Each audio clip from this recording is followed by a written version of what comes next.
asalaamaaleykum mbokki téléspectateurs yi ñu ngi leen di nuyu di leen gërëm bu baax ci seen teewaay fii ci télévision nationale di leen dala bu baax ci seen émission Covid 19 mbas mi di leen wax tamit bonne fête de 1er mai tey nag sunu ganu bés bi muy Cheikh Seck di physiothérapeute nekk tamit secrétaire général du syndicat démocratique des travailleurs de la santé et du secteur social maanaam SDT 3S affilié à la CNTS FC tey nag teewaayam mooy waxtaane ak ñun mbirum taxawaayu personnel soignant bi fii si sunu réew si xew Covid 19 bi ak ñoom tamit naka la ñu gisee politique ba nga xam ne ñu ngi ko fiy def ngir xeex Covid 19 bi ak taxawaayu président de la République Macky Sall si xeex bi loolu yëpp leen si indi ay leeral bu si kaname laata loolu dañuy dellu fële sa ministère de la santé indi leen le point du jour maanaam feebar bi Covid 19 bi naka la fi taxawee si sunu réew. ci bésu tey bi di àjjuma di 1er mai 2020 ministère de la santé et de l'action sociale jot na yi résultat ci juróom-ñeenti téeméer ak benn test yi nga xamante ne réalisé nañ ko juróom-ñeent fukk ak benn dellu si nañ ci am doomu jàngoro ji ci yooyu juróom-ñett fukk ak juróom-ñett moom la ñuy wax contact yi nga xamante ne suñ bërëbu liggéeykaay yi ñoo leen di topp am nañu ñett yoo xamante ne moom la ñuy wax cas communautaire mooy yi nga xamante ne kenn xamul ku leen ko wàll may fàttali ne ñoom nag ñoo yokk mbas mi di li ci Sénégal ñett yooyu ñu ngi ci diggante Castor am na benn Daaru Minam am na benn Ndar am na benn ci malade yi nga xamante ne ñu ngi tëdd ci bërëbu fayukaay yi ñaar fukk ak ñaar bañ leen saytoo gisatuñ ci ñoom doomu jàngoro ji wër nañu am nañu ñaari cas grave nag yi nga xamante ne ñu ngi leen di am ci service réanimation yi ci l'hôpital Fann ak ci l'hôpital principal yeneen malade yi seen wér-gu-yaram mu ngi am tan bi mbas mii ñuy wax Covid 19 duggee Sénégal ba léegi Sénégal nag egsi na ci junni cas ci bésu tey bi mu ngi toll si junni cas ak ñaar fukk ak ñeent ñoom ñoo am tey jii doomu jàngoro ji ci yooyu ñetti téeméer ak juróom fukk ak juróom benn wër nañu kenn gisatul ci ñoom doomu jàngoro ji juróom-ñeent yi génn nañ àddina benn bi delloo nañ ko ci dëkk ba mu jóge woon fi ñu toll nii ñu ngi ci juróom benn téeméer ak juróom fukk ak juróom-ñett yi nga xamante ne ñu ngi tëdd ci bërëbu fajukaay yi ministère de la santé et l'action sociale mu ngi dooleeti di ñaax askan wi nañu gën a dooli di déglu li nga xamante ne moom lañ leen di wax li ñuy wax geste barrière ba tax doomu jàngoro ji génn fii ci dëkk bi kenn dootu ko am te dootu wàll fenn. voilà donc Cheikh Seck ñu ngi lay dalal bu baax ci émission bi di la sant bu baax ci sa teewaay. maa ngi lay nuyu Ramata. alors monsieur Seck tey ban jàngat nga nu mën a defal tey si li nga xam ne moom la ñu jëlee fële si ministère de la santé tey feebar bi nu mu fi taxawee. waaw bu ñu jàngatee dañuy constater que ni nombre de cas yi ñu ngi gën a yokk. par rapport ak kii bi mais ñun du ñu surprendre parce que boo xoolee cas yi nga xam ne ñooy cas contact nga xam ni eggoon na ci ñetti junni. te ku ci nekk war nañ la defal examen. donc 3000 personnes yooyu yëpp c'est des personnes susceptibles de développer la maladie. beneen jàngat bi moo di taux de létalité bu ñu nee taux de létalité moo di nombre de cas yu ñu am globalement ak ñi nga xam ne ñoo ci faatu bakkan nag am na solo benn faatu sax c'est important mais dama ni baax na faible na parce que atteindre sax 1%. ci taux boo comparé ak yeneen dëkk yu mel ni ay France ak ñeneen defe naa dañ koy sant yàlla bu baax. mais warul tax nag ñu dormir sur nos lauriers parce que tey jii gis nañ ni maladie bi yàpp na ñi nga xam ni ay sujets âgés la. yëpp na ñi nga xam ne aussi c'est des sujets tarés bu ne sujet taré mooy ñi nga xam ni am nañu yeneen i feebar yu lalu mel ni ay insuffisance cardiaque insuffisance rénale wala diabète wala affaire yu demee noonu maanaam les maladies chroniques donc ñu mën a fexe ba ñooñu yëf yi bañ leen a dal bu dee mag ñi ñu fexe ba nun leen mën a sàmmee ci biir kër yi ba nu bañ a nekk en contact su fekkee ne amul nécessité bu ne boo na faju wala même ñu ci hôpital ñu mën a toog ci kër ga ak yu demee noonu. beneen bi aussi bi nu mën a wax mooy cas communautaire yi aussi ñu ngi ñëw ba tey te bu ne cas communautaire ci environnement yi ñuy nekkee la donc duy dénkuwaat képp koo xam ne tey jii bu fekkee ni mën nga toog sa kër mënoo bañ a déplacé wu surtout ñuy déplacé de région en région parce que gis nañ ni cas communautaire yu ci bëri boo déggee du ci sax ci biir dëkk bi dañ naan jóge nañ beneen dëkk dem beneen dëkk donc su fekkee c'est pas nécessaire vraiment bu nit ñi mënee toog ñu toog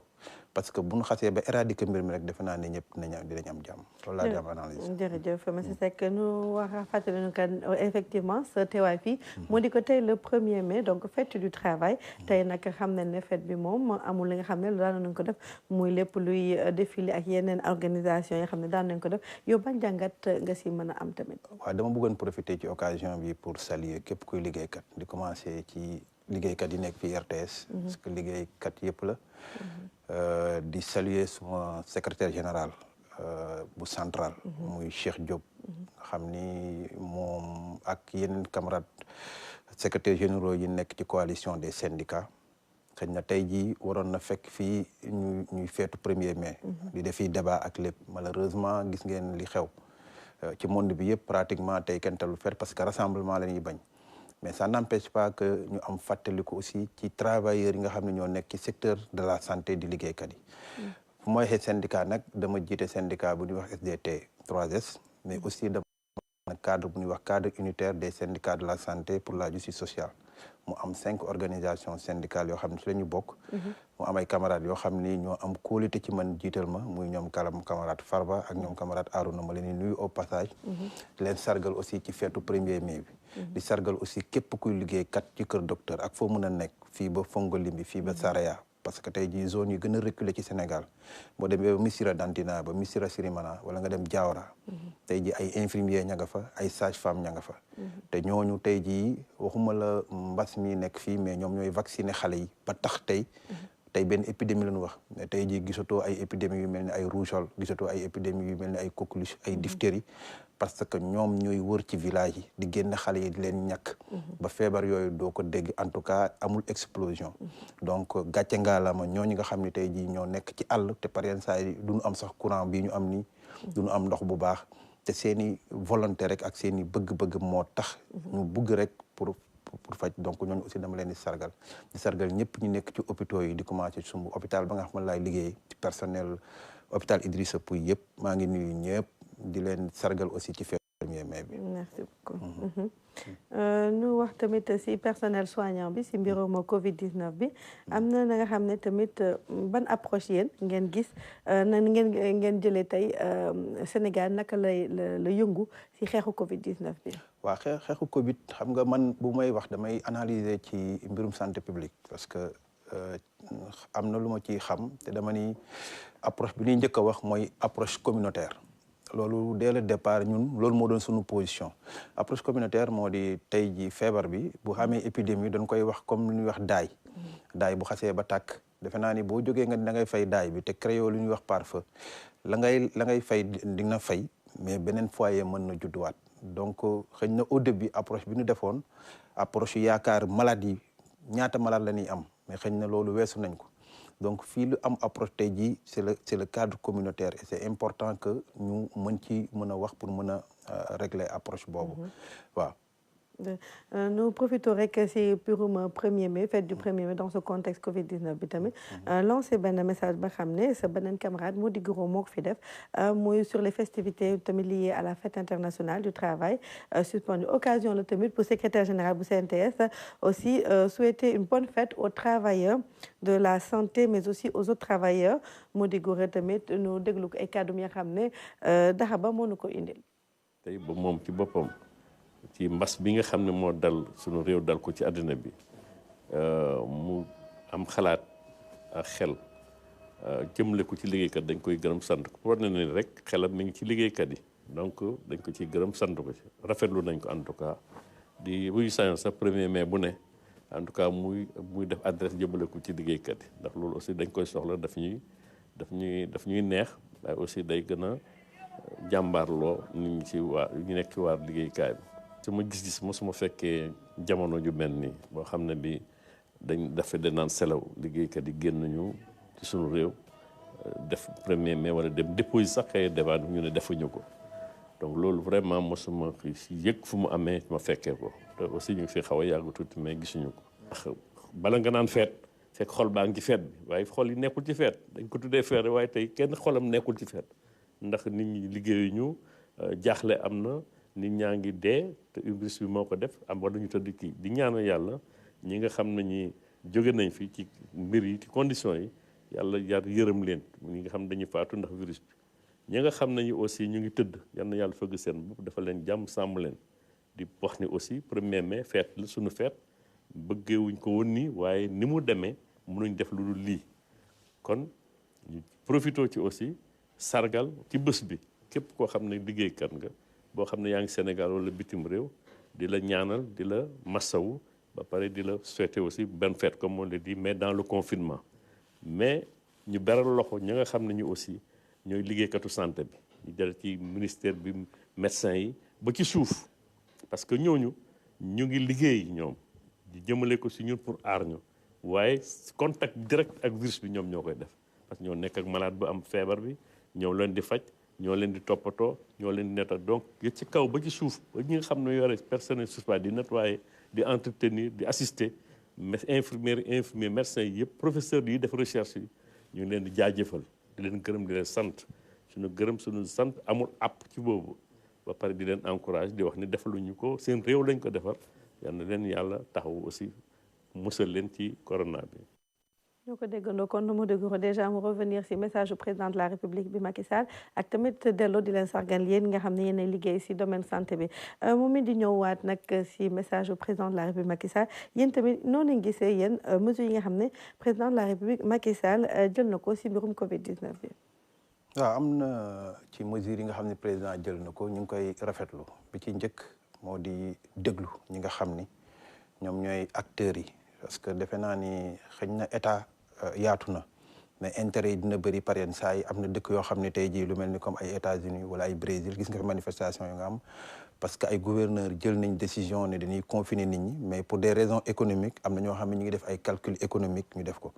am na loo xam ne ci sunu mbirum diine la aussi xam nga weeru koor wala leneen nga ni nit doo dem jàkk di julli je pense que te dama ci rendre hommage bu rëy ñi nga xam ne ñooy sunu kilifa diine yi parce que yombul trop que nga ni du ma dem jàkka ji wala du ma julli heureusement que de façon diplomatique il est parvenu à convaincre tout le monde et ñëpp jublu ci benn cadre pour que loolu ñu mën nekk loolu lu positif la beneen bi moo di aussi keroog bi ñu amee rencontre ak moom ci conseil présidentiel bi dañ ko waxoon li nga xam ne mooy suñuy jafe-jafe ci hôpitaux yi ak centre de santé ak poste de santé parce que gis nañ ni politique de gratuité baax na trop ñu ngi koy def parce que tey jii permettre na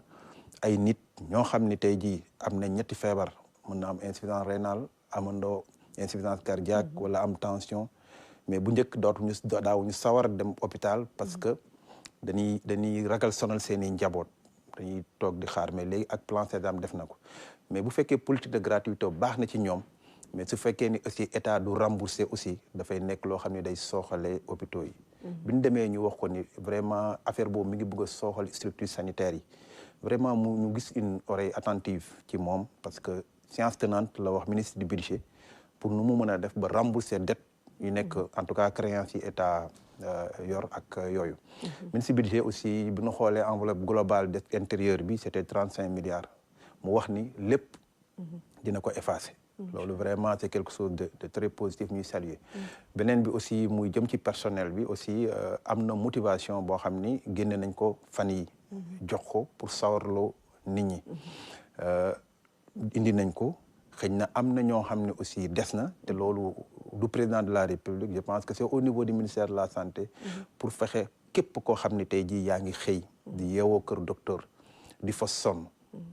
ñu mën la ci boole mu bañ a am discrimination ñu mën a jox ñëpp parce que yaakaar naa ni contact bi foofu la mën a nekk ñu mën ko def te loolu lu positif la beneen bi aussi daf ñu demandé woon ñu def benn plan stratégique pour juróomi at yi di ñëw d'ailleurs démb lan terminé plan stratégique boobu mooy moom nee na pare na parce que gis na ni vraiment santé njëriñam te nee na amul limite pour def ci milliards yu doy dafa am benn wax nag bu am solo boo xam ne daf ko wax dama bëgg aussi ku ci nekk dégg ko dafa ni su fekkee dañuy investir ay milliards te améliorer wuñu gouvernance bi du am njëriñ te loolu dama ci d'accord ak moom parce que le problème majeur du xaalis parce que tey ji bu ma xoolee budget santé en 2012 bi mu fiy ñëw boobu 120 milliards la woon en 2019 200 milliards la donc entre 2012 et 2019 80 milliards yokku na ci mais est-ce que tey jii loolu feeñ na ci structure hospitalière yi te loolu il faut que ñu seetaat affaire boobu lan moo indi problème yooyu xëj na jëm na ci personnel bi jëm na ci gestion bi jëm na ci administration kilifa nag da nga naan ko lii laa soxla mu jox la mais aussi bu la joxee résultat la soxla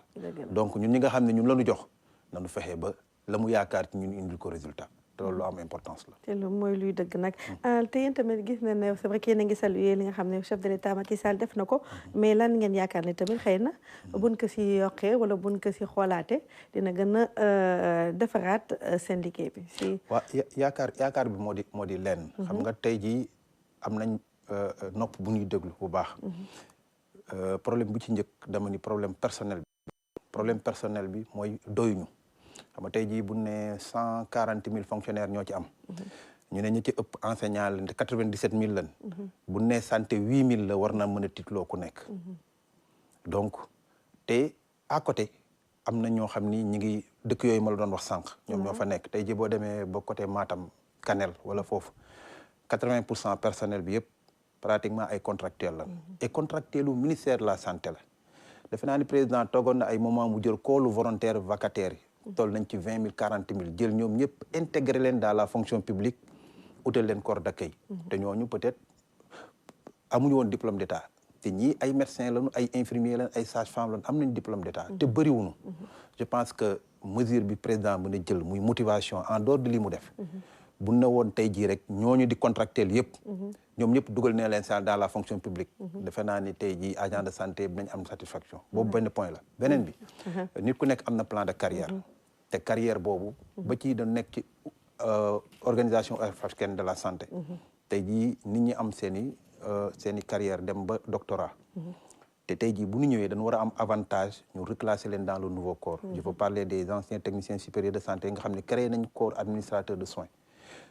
texte la rek boo xam ni benn ligne lañ ci changé muy transition bi rek président mën na ko jël mu nekk décret comme aussi mën nañ changer décret bi def transition par arrêté ministériel mu régler problème loolu source de motivation la boo xam ne bu rëy la bu ko defee dina mën a permettre ñu régler problème beneen bi subvention yi ñuy jox hôpitaux yi ñu yokk ko fexe ba équipement yi ñu def ko beneen bi ci mugg mooy formation bi parce que tey jii boo bëggee hôpital mu am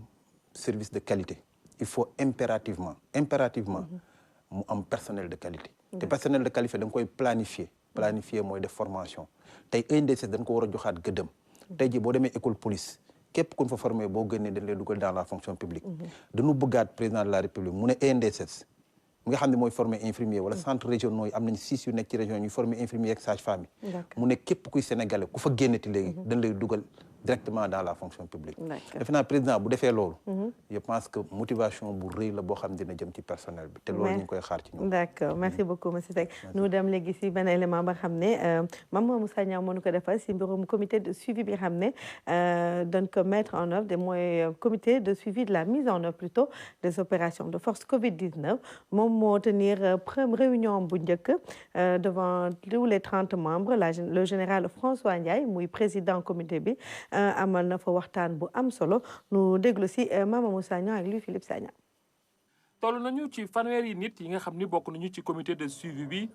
ñoo xam ne nag ñi ngi wër général de division François Ndiaye fas yéene nag liggéey ngir Sénégal ci wàllug li nga xam ni moom lañu dippee comité de suivi bi yor lépp lu jëm ci wàllug lii di Covid-19 liggéey bi nag ñi ngi ko tàmbalee minute de silence boo xam ne ñi ngi ci ñaanal ñi ñàkk seen bakkan ci Covid-19 bile. économie finance santé développement communautaire affaires étrangères plan Sénégal émergent daanaka fànn yëpp yi nga xamee ne soxal na mbir mi seeni ministère teew nañu ngir indi ay leeral ci biir waxtaan wi ñëpp nag wane motukaay gu mat sëkk ni ay doomi Sénégal lañu di liggéeyal Sénégal. li ma njëkk frappé mooy général bi ni mu mënee réunion bi ni mu diriger réunion bi wane na ni nit ku pratique la donc loolu dañ ci kontaan di wax ne que am nañ yaakaar que ni comité bi mën na def liggéey bu am importance pour population bi. liggéey bu ñu fi am liggéey bu diis la parce que war nañu mën a wax sénégalais yi fan la xaalis bu ñu jël yépp pour xeex jàngoro ji dugg loolu nag dafa laaj xaalis bi bu ñu ko mobiliser ba pare ministère yoo xam ne jox nañ leen pour ñu mën ci plan ñoom bu ñu wax ñu mën ñu wax ci xaalis boobu nuñ ko utiliser ñan ñoo ci jot nuñ ko jotee ba sénégalais boo gis ak boo xam ku ci nekk bu la laajee nga mën ko wax ni mbir ma 1000 milliards yi nu mu fa demee. mbir mi nag mu leer naññ la ñu bëgg moo tax doomi Sénégal yi daje fii di ci waxtaan ku ci nekk yaa ngi indi sa xel ak sa xalaat ak sa xam-xam bi nga xam ni moom nga mës a am ci liggéey yu mel nii ngir nag mu leer nañ. ñu bokk ci kuréel bi ñu bokk ci bànqaas bi xam ne mooy comité bi ñoom daal dañuy jël décision ne dañuy liggéey te kenn du leen fay dara duñu laaj dara dañuy liggéey ci bénévolat loolu mooy wane ne Sénégal moo leen ñor problème mu Sénégal moo leen ñor. et pandémie bi mooy Covid 19 tax na ba ñoom ñëpp ñu fagaru takk seen tànk du bay pour liggéeyal Sénégal te kenn du leen fay dara. fii ak boobu nag beneen ndaje bi nga xam ne war nañ ko amal jagleel ko wàllu comité de suivi bi ñu ngi koy amal juróom-ñaari fan ci weeru mai atum 2020 balay boobu nag alxames bii di ñëw juróom-ñaari fan ci weeru mai atum 2020 ci la ñuy amalaat beneen i réunion bu mel nii. balay boobu nag dina am visite de terrain ay nemmeeku yoo xam ne daañu ko amal ci région de Ndakaaru lépp nag jagleel ko lii nga xam ne moo jëm ci wàllu comité de suivi bii nga xam ne général François Ndiaye moo ko jiite. kon nag jërëjëf Mama Moussa Niang nga xam moom ak Louis Philippe Sagna si élément bi wane nañu nag ko comité de suivi de la mise en œuvre des opérations de force Covid-19 donc jàpp def na première réunion nga xam ne 30 membres bi yëpp bokkoon na si monsieur Seck nag temps bi malheureusement moo nu xoj ban lan nga mën a dénk tey askan wi si mbirum Covid-19 bi ak si journée 1er mai bi xëy na si sa camarade wala sa naataango. waaw di sargalaat képp ko xam ne liggéeykat la di leen masawu coono di am sama xalaat ci ñi nga xam ni tey jii ñu ngi ci CTE yi mooy centre de traitement épidémiologique nga xam ni chaque jour ñu ngi foofu mais aussi ñi nga xam ni tey jii santé fu mu toll nii kenn nangatul jox kenn congé ça veut dire que je dirais que bu doon armée la ñu ne dañoo réquisitionné ñëpp di ñaan état aussi mu renforcer les mesures de sécurité ñu bañ a limité wu rek ci ñi nga xam ni ñoo nekk ci ñi feebar parce que kii dox mën na sol lu rafet nice mais kenn wóorul ku porté du ci rek ci biir yaram mën na nekk ci loxo mën na nekk ci yére donc ku nekk booy faj bu duggee ci hôpital ñëpp lañu war a mettre en sécurité mettre les dispositions pour ñu mën leen protéger éviter des situations beneen ñaan bi may ñaan mooy bu ñu disperser centre de traitement yi loolu je parle en connaissance de cause parce que li ñu gën a tere même en matière d'épidémiologie mooy nga transférer loolu tax ñu ne dañuy fermer frontière wala dañuy def lépp loolu mënoo ko def ba pare li olof di wax naan ku sa sër matul doo booti gàmm te tey suñu hôpitaux yi ku nekk xam na ni matewul donc mënoo jël nga multiplier fépp def fa centre de traitement baaxul parce que day exposer yeneen maladies te wax naa fi sànq taux de létalité bi moins de 1% la te am na ñu am diabète am na ñu am cancer am na ñu am yeneen i feebar te tey jii mu waroo leen exposer donc am na hôpitaux yoo xam ni war nañ leen mën a isoler ñu continuer di mener seen i activité bu dee cas Covid la je pense que même université Cheikh Anta Diop à l'heure actuelle étudiants yi dañu nekk pratiquement en congé forcé donc pavillon yaa ngi foofu s'il le faut ñu def fa centre jël ñëpp yóbbu leen fa nga xam ne au moins dañ leen confiner benn part parce que plus que ngay disperser centre de traitement yi plus que ngay disperser virus bi c'est la même chose ak Jakarta yi voyager di dugg frontière ak frontière c'est la même chose ñuy jóge région ak région donc ci ñun la war a njëkk a commencer ne démultiplions pas les centres de traitement concentrons tous ceux qui ont le Covid dans dans une seule zone. merci beaucoup jërëjëf monsieur Seck xam naa ne dégg neen sa xalaat loolu xalaat la tamit xëy na ñoom tamit dineen xool lu si mën na nekk lu si mënta nekk en tout cas ñu ngi lay rafetlu bu baax sa teewaay fii si émission bi Covid 19 mbas mi ndax tey c'est vrai que yow te nga ñëw tey nga waxtaane mbirum yéen en tant que syndicat tamit naka ngeen dundee tey bés bi ak naka ana seen taxawaay tey si xeexu Covid 19 bi balaa may kii rek dama bëggoon gërëm le camarade secrétaire général Cheikh Diop. d'accord mi nga xam ni tey moo ñu permettre ñu toog fii parce que mooy suñu kilifa ci centrale bi. d'accord donc moom aussi daf ñu uuf di ñu tatagal. di ñu former. te lépp loo xam ni ci mbirum syndicat la vraiment mi ngi ciy dox waaram.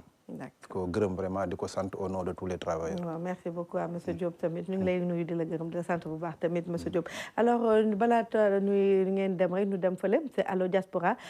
fële si chapiteau bi fekk Oumou Kalsoum Sall mu indi nu xibaaru bitim réew Oumou Kalsoum Sall na nga def. Ramata maa ngi lay nuyu di nuyu suñu mbokk téléspectateurs yëpp di am mbégte bu baax dellu siwaat ci suñu rubrique Allo Diaspora. alors Oumou Kalsoum Sall ma loolu indil tey. waaw suñu rubrique Allo Diaspora nag tey jii day ànd ak 1er mai bi nga xam ne ni dañuy màggal liggéeykat fépp fu mu mënti nekk ci àddina bi ñu nekk nag ci contexte boo xam ne ni feebar bi ñuy waxtaane daanaka bàyyiwul benn réew waaye tamit bu fekkee ni la muy gàllankoor ci wér-gu-yaram moo ëpp la muy faat it moo ëpp waaye tamit li jëm ci wàllu suñuy activité tamit secteur bu mu mënti doon mu mel ni feebar bi impacté na ko bu baax a baax a baax moo tax tey jii ñu fas yéene jël ñaari doomu Sénégal yoo xam ne ñoo ngi ca bitim réew kenn ki nekk ca France keneen ki nekk ca Côte d'Ivoire ñoom ñaar ñëpp nag ñu nekk ci ay réew yoo xam ne ni feebar baa nga fa te it ni ma ko waxee feebar bi bokk na ci li muy changé tey jilee mooy suñu nekkin suñuy doxalin tamit ci suñu wàllu liggéey kon nag ñoom la ñu fas yéene waxtaanal tey Aymérou Samb maa ngi lay nuyu yow yaa ngi foofu ci France. salaamaaleykum soxna si waaw ñu ngi leen di fay bu baax di nuyu ñëpp di nuyu téléspectateurs yëpp. voilà Souley Sow yow yaa ngi foofu ci Côte d'Ivoire maa ngi lay nuyu. waaw maa ngi lay nuyu di leen ziare di nuyu Sénégal yëpp ak diaspora bi yëpp di nuyu leen ziare leen defee ci weeru koor. voilà alors Aymérou foofu ci France xam nañ ni feebar bi dugg na fa am na léegi ay weer ñu jëloon fa ay mesures tamit yu jëm rek ci xeex ak feebar bi nga wax ñu tey jii ci ban situation ngeen nekkee foofu ci France. waaw comme ni nga ko waxee rek ñun moom fii depuis maintenant 2 mois ñu ngi ci confinement naam feebar bi mu ngi wàcc sax mu ngi wàcc bu baax ba ñu ngi projeté pour l'instant génn confinement bi le 11 mai incha allah moom la ñu communiqué comme date de sortie ak ay conditions nag yoo xam ni gouvernement bi teg na ko ci maanaam bu xool ndaxam feebar bi nekkul waat di jugaat est-ce que amul yeneen région yoo xam ne dafa leen di toucher mais daal pour l'instant moom ñu ngi encore en confinement di yaakaar génn ci fii ak le 11 incha allah. incha allah ma koy wax léegi feebar bi tamit dafa changé carrément ñun suñu nekkin suñu dundin ba ci suñu yëngatu ci li ñuy liggéey ma bëggoon xam yow déjà ci ban secteur ngay yëngatu ak it nan ngeen ko nekkee di doxali seen liggéey ci jamono yi nga xam ne feebar bi moo nga fa. waaw man ci secteur informatique laay liggéey donc je suis consultant en système d'information client yu bëri nag yoo xam ne ñoom lañ daan liggéeyal. dañu tëj seeni entreprise mais mission yi nga xam ne joxoon nañ ñu ko ñu ngi koy continuer télétravail la ñuy utiliser comme domaine informatique la te ñoom ils étaient un peu préparés par rapport ak situation bi ça nous a permis ñu rester suñu kër di liggéey di continuer suñuy mission. alors Souley Sow yow yaa ngi foofu ci Côte d'Ivoire déjà mu bëggoon xam yow ci ban secteur yow tamit ngay yëngu ak nan ngeen di def ak moom ci jamono yi nga xam ne ni tamit feebar baa nga fa. d'accord man maa ngi yëngu ci secteur informel bureautique informatique maintenance damay jaay de matériel d'information ordinateur des imprimantes accessoires informatique laaj donc secteur informel alors liggéey bi xaw naa wàññeeku bu baax a baax pourquoi parce que yoroon naa employé suñu ko yéen la mujj wàññi parce que suñu toll nii suñu liggéey bi dañu xëy bu njëkk la ñu xëy 6 heures du matin wàcc 18 heures mais léegi dañuy xëy 8 heures wàcc 14 heures donc il a fallu un temps même dañoo tëjoon suñu liggéeyee bi pour nettoyer secteur bi on a fait 15 jours à la maison liggéey ñëw moo nekk loo xam ne xam dafa métti tey ñi gën a sonn mooy les restauratrices vraiment ñi nga xam ne ñoom vraiment ñoom ñoo gën a sonn parce que dañoo interdit purement et simplement jaay donc ñoom dañoo toog seen kër vraiment suñu association bi taxaw a gëstu mais vraiment ñoom ñoo gën a sonn ci mbir yi ak baana baana yoo xam dañuy war di jaay voilà sinon xam ça y a couvre-feu aussi bu ñu wàccee à partir de 20 heures comme du pour nañu ko gis. alors Aymerou foofu ci réewu France xam nañu doomu Sénégal yaa nga fa ñu bëggoon xam rek ci jamono yi nga xam ne nii vraiment ci crise sanitaire lañ nekk est-ce que am na élan de solidarité boo xam ne rek judd na foofu ci communauté bi. Dans ce cadre-là, dès que mbas mi commencé ñu commencé confinement yi am usines yu commencé tëj ñun on a commencé à mettre en place benn système de collecte boo xam ni au sein de la communauté boo xam ni dañuy jéem a dajale les fonds qu'on a pour dimbali ñi nga xam ne amatuñu ay entrée d'argent amatuñu ressources te loolu bëri fi trop tamit parce que sunu mbokk moodu yi nga xam ne ñi si ëpp ci marché yi lan daan gagné seen salaire quotidien marché yi lan ko daan jëlee wala ñu dem ci Tour de Fel di fa jaay ay objet ñooñu yëpp defatun ko ak yenn xale étudiants yi nga xam ne amuñu bourse timit bëri na ñoo xam ne daal amatuñu woon benn source de revenu donc ñun on a mis en place dès le début benn système de collecte boo xam ne ça nous permettait au moins de leur assurer le minimum li difficile mooy plus ça dure parce que fi mu toll nii ça fait presque 2 mois que ça dure plus ça dure plus c'est difficile à maintenir parce que dootoo am assez de ressources et puis tu as un peu plus de demandes yoo xam ni moom ngay jot chaque jour donc loolu daal mooy difficulté majeure bi. foofu ci Côte d'Ivoire tamit maa ngi koy wax léegi doomu Sénégal yi tamit a ngi foofu ak jamono yi nga xam ne ni am na ay jafe-jafe bu baax a baax ci seen wàllu yëngatu seen nan ngeen koy gérer foofu yéen tamit est-ce que am ngeen organisation ngir mën a rek dimbalante. ñu koy dañuy dimbalante suñuy biir ñoo xam ne ni sonn nañu ñoo xam ne am nañ moyen dañ leen di woo maanaam si kat yi ne leen def nangam su ne joxe bii ñu joxe bii ñu dem seeti si dimbale ko si nangam am na kees yoo xam ne ni gaa dañ ko ciy génne ne statut réglementaire bu ñu santaane bu ñu ci génne dañuy jël suñu poste directement saa ñu la kees voilà donc vraiment ñu ngi dimbalante suñu biir mais am nañu gën a sonn moom comme ni ma ko waxee rek borom restaurant yi ñoom vraiment sonn na ci bëri bi ak baana yi jaay objet yi moodu yi buy góorgóorlu doon seen doole ñoom ñoo gën a sonn vraiment. maa ngi leen jaajëfal Aymerou maa ngi lay jaajëfal yow mi nekk foofu ci réewu France Souleye Sow yow tamit maa ngi lay jaajëfal bu baax yow mi nekk foofu ci réewu Côte d'Ivoire. jërëjëf si appel bi. voilà alors Ramata gis nga ko mu nekkoon ñaari doomu Sénégal yu ñu doon waxtaanal kenn ki nekk ci France di Aymerou Samb keneen ki nekk ci Côte d'Ivoire di Souleye Sow ñoom xam ngeen ni ñaari réew la yoo xam ne nii feebar ba dugg na fa. ba rek ñu jël fa ay mesures yoo xam ne ni tamit bu fekkee ca France confinement moo fa nekk bu fekkee nag ca Côte d'Ivoire peut-être foofu couvre-feu la ñuy def lu mu ci mënti doon rek moo di seen i activité demeetul ni nga xam ne nii moo ko doon demee bu dee France moom ki ñu doon waxal moom télétravail tey jii la adopté ci këram la toog di liggéey. waaye bu fekkee ni nag Côte d'Ivoire la ki nga xam ne ni moo di Souleye Sow moom ci secteur informel bi la nekk kon nag feebar bi impacté na bu baax seeni activité foofee kon nag mu nekk lu am solo loo xam ne andil nañu ko tey ci information waaye lu mu ci munti doon ñaari réew yëpp doomu Sénégal yi nga xam ne ni ñoo nga fa ñoo ngi boole seen doole di dimbalante ngir rek mën a génn ci jàmm ci crise bi nga xam ne ni daanaka bàyyiwul benn réew kon nag Ramata tey lii lañ leen andiloon ci seen rubrique Allo Diaspora leen jox rendez-vous ëllëg incha allah. jërëjëf Oumou Kalsoum Sall ñu ngi rafetlu bu baax sa teewaay ci émission Covid 19 mbas mi ak say gan ni nga waxee Souleye Sow bu Côte d'Ivoire ak Aymerou Samb bu France nu fàttali nag que liggéey bi moom muy confinement muy couvre-feu fii ak période Covid 19 bi c'est compliqué partout dans le monde en tout cas. nous dalal plutôt sunu consoeur di Fat Sakho, un plaisir de te retrouver comme tous les soirs sur ce plateau. Bonsoir, ñu ngi lay dalal bu baax. Bonsoir Ramata. Alors Fat Sakho, c'est vrai que da nga tam une situation monde et tout, mais tey dañuy taxaw tuuti def focus travail ak Covid-19 parce que xam nañ ne que liggéey bi fépp la yëngu muy ñi confiné déconfiné ak fu mu mënte doon ci àdduna c'est assez compliqué pour tout le monde nu bëggoon nga ñëwaat tuuti ci situation boobu. Tout à fait. Donc, secteur yëpp la laal amul benn bu mu bàyyi. Et aujourd'hui, selon l'Organisation mondiale du travail, internationale du travail, OIT, tey lu toll ci milliards ak ñaar fukki millions ak juróom ci ay nit dem nañu au chômage ndax lii nga xamante bi moom mooy Covid-19 bi. Lu toll ci 6,7% ci ay heures de travail. ci premier trimestre 2020 bi wàññeeku na si li nga xamante bi moom la nit ñi doon liggéey bu ñu demee si économie informelle bi lu toll si 2 milliards de personnes tey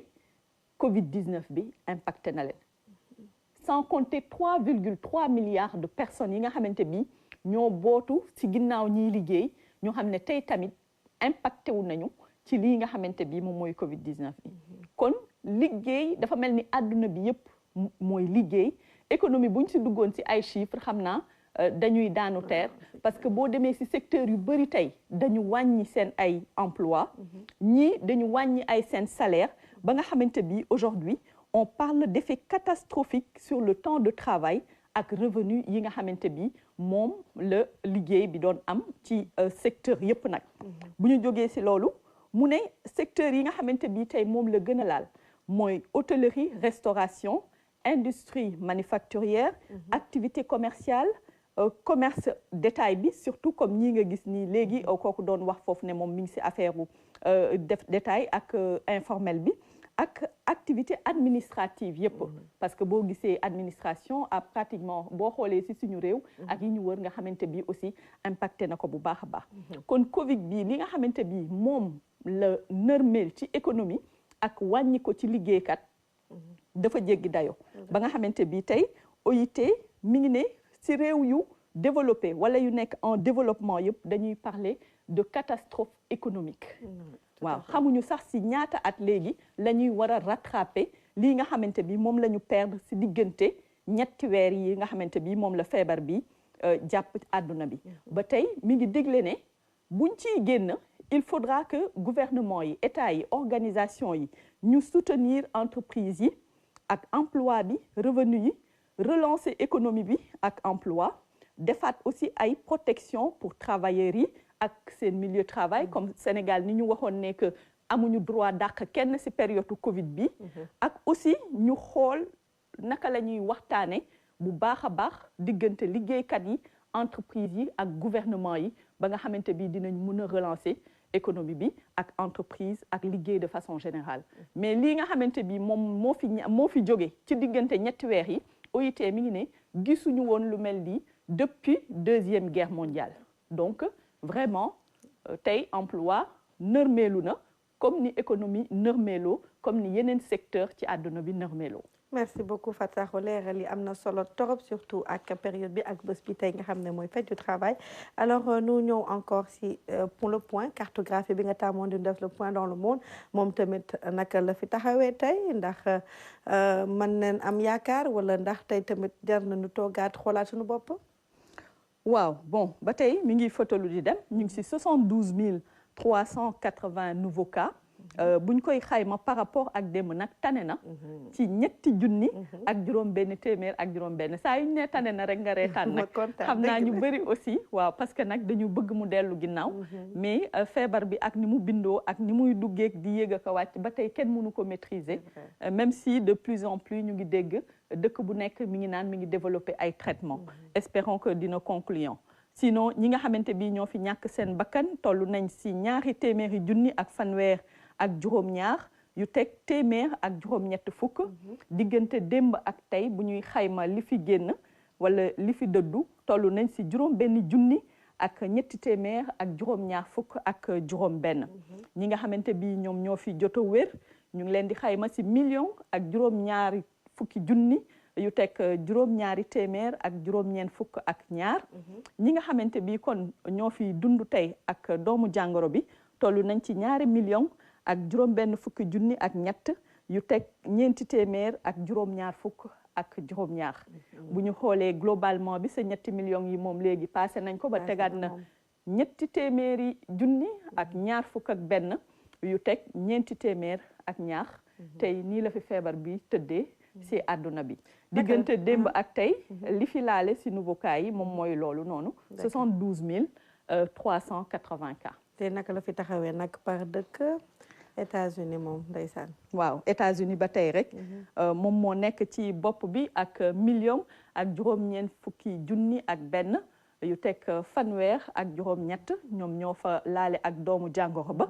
ñi nga xam ne bi ñoo fa ñàkk seen bakkan toll nañ si 64 203 juróom-benn fukk junni ak ñeent yu teg ñaari téeméer ak ñett diggante démb ak tey nag bu ñuy xool évolution bi toll na si 36 777 bari na donc fanweeri junni ak juróom-benn yu teg juróom-ñaari téeméer ak juróom-ñaar fukk ak juróom-ñaar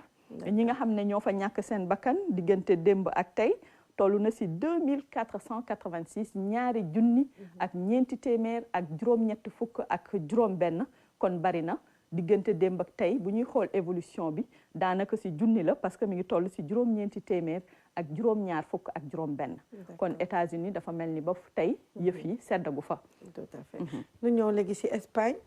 waaw bu ñu demee Espagne bon nouveau cas yi yokku na lu toll si juróom-benn téeméer. ak juróom-ñeent diggante démb ak tey bu ñuy xool xayma bi évolution bi mais li fa daale ak doomu jàngoro bi ñu ngi si 3349 maanaam ñetti junni ak ñetti téeméer ak ñeent fukk ak juróom-ñeent ñi fa ñàkk seen bakkan ñu ngi si 24 824 ñaar fukki junni ak ñeent yu teg juróom-ñetti téeméer ak ñaar fukk ak ñeent diggante démb ak tey nag li fa ñàkk seen bakkan toll na si ñaari téeméer ak juróom-ñett fukk ak benn même bu dee yokku na si ci fukk ak ñett diggante démb ak tey évolution bi quand même tane na parce que ñu ngi retrouver moyenne bi nga xamante bi moom la ñu amoon semaine bële ba yaakaar yu bari di jóg donc wàccaat nañu ñetti téeméer yi Italie aussi même chose seen décès yi wàccaat na ñetti téeméer yi tey ñu ngi si diggante démb ak tey si ñaari téeméer ak juróom-benn fukk ak juróom-ñeent ñoo xam ne ñoo fa ñàkk seen bakkan gën na néew sax tuuti bu ñuy xool évolution bi si fukk ak juróom-benn mais globalement tey ñi fa ñàkk seen bakkan toll nañ si 28 236 cas wala décès. est-ce que Italie ñoom commencé wuñu am ay résultats si seen traitement yi ndax temps yële il y a quelques semaines encore ñëwoon nga fi naan jour boobu moom doon tàccu ndax dañu bëri woon lu doon commencé di wër di génn waaw ndax est-ce que léegi tane na ça va c'est dans le même bu baax parce que seen hôpitaux yi soulagé wu na bu baax a baax te nombre de décès yi wàññeeku na aussi donc ça va même maladie bi gis nga ñoom ñoo xamante bi ay 6 000 ay 10 000 ñoo doon léegi ñu ngi si 1965 ça veut dire que vraiment contamination bi bu wàññeeku hôpitaux yi soulagé wu rek kon yëf yi dafay dal ba pare ñiy dee wàññeeku macha allah ni leen communauté bi jàppale entre les Chinois les Russes ak ñeneen ñi fa nekkoon vraiment dafa mel ni def na résultat bu baax a baax. macha allah Royaume-Uni nag moom mooy fëtalu rek di dem. léegi remplacé na France. bon ñëw na jiitu na sax Allemagne. ba nga xamante bi tey si décès yi moom tam mi ngi si 27 510 depuis mu réajusté ay chiffres ba tey. dafay gën di yéeg mais boo xoolee ci réewu Europe yi tey moom moo fi ki gën a ëppale ñi. laale ak doomu jàngoro bi diggante démb ak tey parce que ñu ngi si juróom-ñaari téeméer ak ñeenti téeméer juróom-ñaari junni ak ñeenti téeméer ak fanweer ak benn diggante démb ak tey ñi fa ñàkk seen bakkan ñoom ñoo ëppale aussi toll na si juróom-ñaari téeméer ak fanweer ak juróom-ñeent dans les 24 heures donc Royaume-Uni léegi dafa mel ni moom mooy naka nekk épicentre Europe bi voilà waaw d'accord merci si leeral bi ñu ñëwut léegi si Afrique tey nag la fi taxawee. waaw j'espère que fii mu ngi wàcc de. wàcc na dama bëgg Afrique muy wàcc. waaw wàcc na quand même wàcc na. démb wàccoon na tey aussi wàccaat na. parce que nouveau cas yi ñu ngi toll si junni ak téeméer ak fukk ak juróom. diggante démb ak tey bu ñu xoolee évolution bi néew na lu toll si juróomi téeméer ak juróom benn fukk ak benn comme tane na tuuti. bu ñuy xool ñi nga xam ne ñoo fa ñàkk seen bakkan toll nañ si 1,000 ak juróom-benn téeméer ak fanweer ak juróom-benn diggante démb ak tey li fa yokk ci ay bakkan yu faatu ñu ngi toll si 10 ak juróom-ñaar évolution bi dafa wàññeeku lu toll si 20 ak juróom-benn. donc tane na bu baax a baax. ñi nga xam ne ñoom ñoo fi jot a wér ñu ngi ci 10,000 ak ñaar ak juróom-benn téeméer ak ñeent fukk ak ñett donc actif yi maanaam ñi fi dund ak doomu jàngoro bi ñu ngi si 20,000 ak ñeent yoo xamante bi teg na juróom-ñaari téeméer ak juróom-benn fukk ak ñaar. globalement léegi ñu egg quand même si 40,000 ñu ngi si fanweeri junni ak juróom-ñeent yu teg ñeent fukk ak benn ñoo xamante bi ñoo fi laale ak doomu jàngoro bi boobu ba tey. d'accord merci beaucoup Fatou ñu ñëw léegi si situation par pays naka la fi taxawee Afrique du Sud moo jiitu. waaw moo jiitu Afrique du Sud moo jiitu yéeg na la barre des 5000 depuis démb mi ngi si 5951 tey donc diggante démb ak tey ay nouveau kaawam toll na si ñetti téeméer ak ñett ñi nga xam ne ñoo fa ñàkk seen bakkan ñu ngi si 116 décès diggante démb ak tey yokku na lu toll si 10 ak ñett bu ñuy def rapport évolution bi dafa gën a yokku si 10 ak ñett ba tey ndax démb déclaré wuñu woon benn décès. ñu ñëw Égypte. waaw Égypte ñoom ñooy ñaareelu dëkk bi gis nga ñoom ñaar ba tey dañuy tàncaloo rek waaw duñu voilà dañuy toppante tout le temps tey Égypte mi ngi ci 5895 juróomi junni ak juróom-ñetti téeméer ak juróom-ñeent fukk ak juróom ay décès toll na si 400 yéeg na baaru 400 yi fekk ji na quand même Algérie si 400 voilà même bu dee am na encore tuuti écart ay décès toll na si ñeenti téeméer tey ak juróom-benn. donc mi ngi yéeg moom moo fi ëppale nag ci ñoo xamante bi ñoo fi laale doomu jàngoro bi diggante démb ak tey moom mi ngi si ñetti téeméer ak juróom fukk ak juróom-ñett ñi fi ñàkk seen bakkan ci 24 heures yi Égypte toll nañ ci 10 ak ñeent dafa xaw a yokk ci ñaar rek ci évolution bi diggante démb ak tey. ñu ñëw léegi Maroc.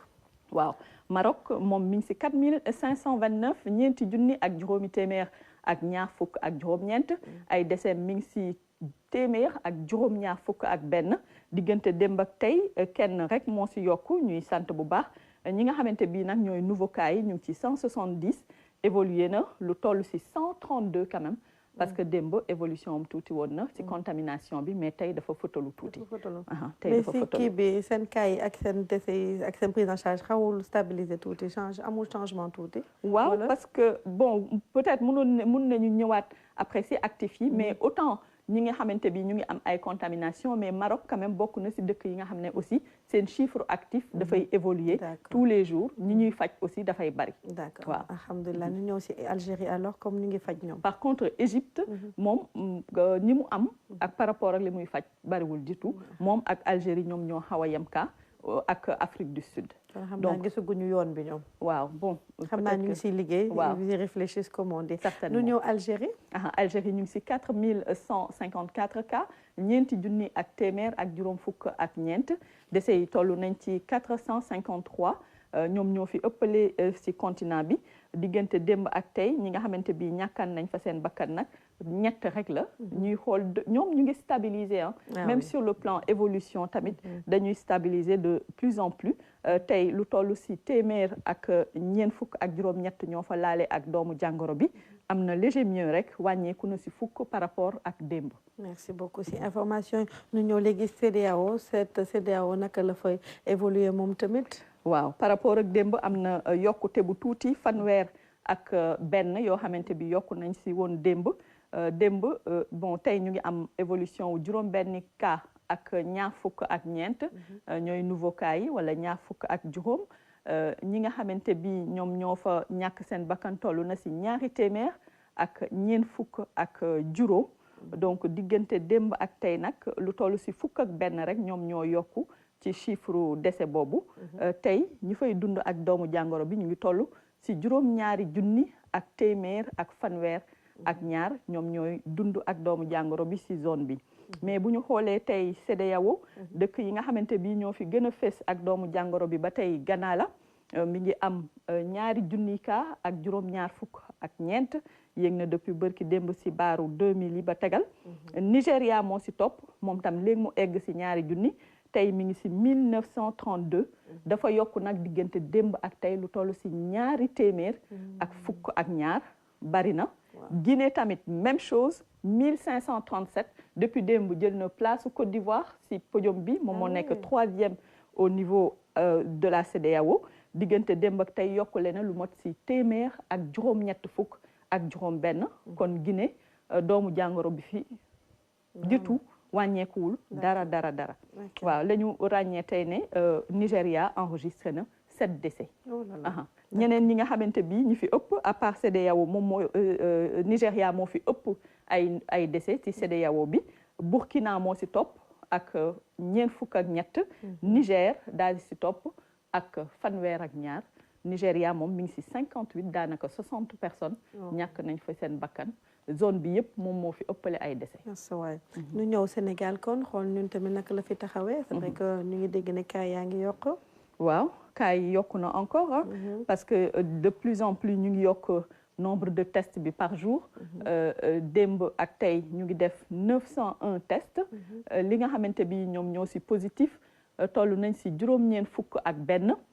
ci juróom-ñeent fukk ak benn yooyu lu toll si juróom-ñett fukk ak juróom-ñeent. ak juróom-ñett ñoom ñoo fi nekk ay cas contact maanaam ñi nga xam ne ñu ngi leen di surveiller wala laale woon nañ ñu ak ñu am doomu jàngoro bi bañ leen di topp ak ñetti cas communautaire mooy ñi nga xam ne aussi dañuy juux rek te xamuñu fu ñu leen jëlee. de plus en plus ñu ngi naan est-ce que jarati na ñu naan cas communautaire mais c'est toujours bien de faire la distinction nit ñi gën a am prise de conscience xam ne ku nekk doomu jàngoro bi mi ngi ci sa gox te loolu dafa am solo torop bu ñëwee sa gox nga xam ne mi ngi fi nga gën a farlu ci say mesures gën a xam noo koy fàggoo tey nag cas communautaire yi ñu ngi leen dëkkal benn Castor benn Daaru Minam ak benn Ndar Saint-Louis moom amoon na ay cas ba pare bu ñu demee ci région yi ñi nga xamante bi laaleeguñu ak doomu jàngoro bi comme carte bi nga xamante bi moom la ñu monsieur Goudiaby indil tey te mu nekk fële direction de l'urbanisme dañuy gis ne Matam Kaffrine ak Kédougou ñoom ñoo des ci ñoo xamante bi amaguñu doomu jàngoro bi ci liste bi lu toll ci fukk ak benn kon tey laale nañ fa Dakar moo ci jiitu ak juróom benn téeméeri cas ak ñaar fukk ak juróom ñaar Diourbel téeméer ak fanweer ak juróom ñett Tambacounda juróom benn fukk ak ñett Thiès juróom benn fukk ak juróom ñett Sédhiou juróom fukk ak juróom ñett Louga fanweer ak benn Ziguinchor fukk ak juróom ñaar Kolda fukk Saint-Louis juróom benn Kaolack juróom Fatick macha allah. waaw Kaolack moom yegg na 5 déjà. waaw dafa gaaw de yëf yi booy xef rek mu fëtalu. en tout cas jërëjëf vraiment Fatou si leeral yu ngi ñu indil nañuy ñëw léegi si conseil pratique tey nag comme toujours li ma la waxee rek comme ñu ngi tey si 1er mai fête du travail mbirum liggéey la ñu wax te da nga ñëw si réorganisation dans les entreprises si mbirum Covid-19 bi. loolu si indil kon waaw. SNEIPS daf ñu defal ay affiches yu baax pour sensibiliser de plus en plus nit ñi ci feebar bi fii mu indi ñu photo bu rafet aussi ci yenn entreprise yi ni ñu réorganiser ba nga xamante bi kenn du laale ak sa morom genre ay open space la nit ñi dañuy bokkandoo benn bureau benn taabal bi ku nekk ñu séparer la mais terewul ku nekk takk sa masque parce que dafa am solo torop donc c'est bien de s'adapter parce que aujourd'hui nee nañu il faut nit ñi jàng dund ak doomu jàngoro bi te léegi lañ koy waajal ndax nag jógeegu fi amaguñu vaccin amaguñu garab te mënuñu dëkk continuer daal di tëj entreprise yi loolu mënul ne donc il faut que entreprise yi adapté wu xoolaat nan la ñuy demee ba mun a dund ak doomu jàngoro bi te SNEIPS commencé na si joxe ay tegtal. lu am solo la li ñu def ni nga am beneen conseil pratique encore si les bons gestes maanaam li nga xam ne war nañ tàmm di ko def ngir aar suñu bopp si feebar bi. waaw parce que dañuy wax cas communautaire te cas communautaire bi dañ ne mooy tax feebar bi gën a law parce que bu dee benn cas communautaire mun na wàll ñaar fukki nit ak juróom yi ku nekk wàll ñaar fukk ak juróom. kon il faut ñun suñu bopp askan wi ñu farlu ci li nga xamante bi mooy mesure barrière yi te foog naa léegi ñu bari farlu nañ si ndax ñu ngi takk masque yi ñu ngi respecté lu bari mais farlu aussi li nga xam ne moo ñu wër directement te mun a lor suñu njaboot wala ñeneen moo tax Fatmata Savané ci ndimbalu Fatou Diouf daf ñu indil ay image yoo xamante bi ci naka la ñuy setale ak bërëb yi nga xam ne moom mooy nekk accès wala terrain boo xam ne doomu jàngoro bi mun na fa jaare pour dugg ñeneen nit ñu xool image yooyu.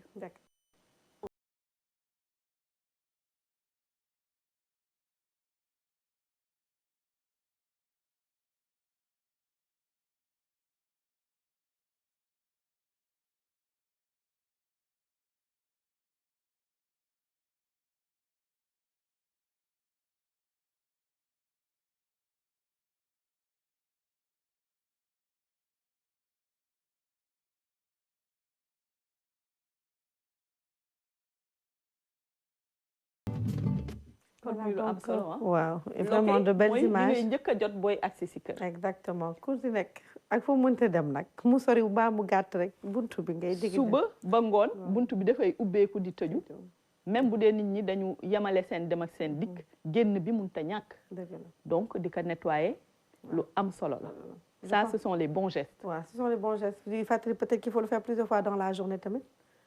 waaw parce que boo demee ñëw demaa ñëw peut-être comme ni ñu def loxo yi tout le temps di raxas léegi ngay fàttali. di ko fàttali waaw da ciy baax de. da ciy baax nag waaw en tout cas kii moom ku farlu la. en tout cas di leen ko fàttali rek bu leen fàtte loolu si bokk la si parce que Fatou tamit indi woon na sax maanaam leen di ko fàttali nu ñuy nettoyer portable ndax portable toujours dañ koy utiliser.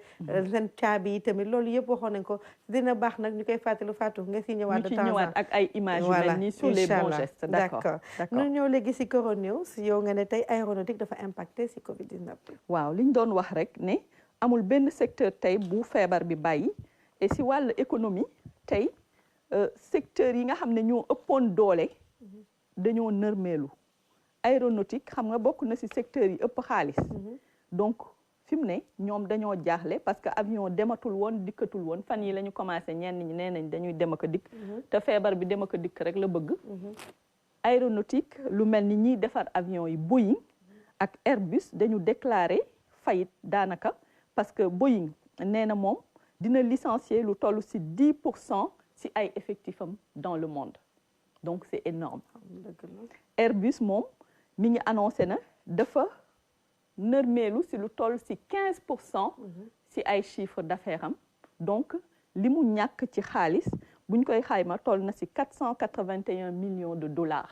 ci ñetti weer yi. te bu xam ñaata milliards la si sunu koppar. d'accord fan yee Air France ñu ngi ko dégg mi ngi naan compagnie aérienne yi tam ils sont pas épargnés mi ngi naan li mu ñàkk si diggante ñetti weer yi xalaatul ne dina ko rattraper fii ak ñaari at kon bari na. c'est vrai. British Airways moom nee na moom it dina supprimer maanaam dàq lu mot ci ay fukki junni ak ñaar ci ay employés 12000 personnes dina leen dàq ci personnel am xam nga loolu ay travailleurs yu ñàkk seen emploi la. Ethiopian Airlines moom tam fii ci Afrique nee na moom li mu perte toll na ci $1,5 milliard bi feebar bi commencé ak léegi xam nga bari na. Kenya moom tamit kenn waxatu ko moom it li mu ñàkk nee na mënagu ko xayma sax globalement kon tey jii Covid bi daaneel na bu baax secteur yi nga xamante bi ñoo ëppoon doole c'est vrai man coronavirus jaaxal na ma trop en tout cas day na wax OMS nag tey moom lan la wax dafa mel ni dafa wax waxu durée d'incubation waaw moom mi ngi ci topp ci feebar beeg doomu jàngoro bi ba tey di ci sensibiliser nit ñi mu ne combien de temps s'écoule entre l'exposition au virus de la Covid-19 et l'apparition des symptômes maanaam ñaata temps yow biñ la wàllee doomu jàngoro bi ak bi ngay commencé gis symptômes yi ñaata temps moo ciy nekk mu ne durée boobu mun na doon ci juróom benn fan wante mun na dem ba ci 14 jours comme aussi mun na feeñ ci diiru ñaari fan peut-être c'est selon nit ki yaramam lan la am ci immunité ak ay anticorps ak ay vitamines yu doy pour mun a def face au virus moo tax ñu doon ñaax nit ñi ci ñuy renforcer seen immunité pour doomu jàngoro bi bañ leen gaaw a faagaagal. D'accord. Merci beaucoup Adjaratou Fatou Sakho ñu ngi lay gërëm di la sant bu baax ci li ñu indi vraiment lu am solo di leen gërëm yéen tamit téléspectateur di gërëm équipe bi ñi yëpp nga xam ne moo fi nekkoon na tey ngir jàppale nu tegal leen tey émission bi Covid-19 mbas mi di gërëm tamit tous les travailleurs ndax xam na ne tey mooy 1er mai fête du travail di gërëm Fatoumata Savané suñu coordonnatrice ndax tey moom moo nekkoon maquillage ak lépp ak musóor lépp moo ko lijjanti di gërëm tamit Amady Thiam nga xam ne moom mu ngi fële ci wàllu décor leen di sant di leen gërëm yéen ñëpp di leen ñaanal guddik jàmm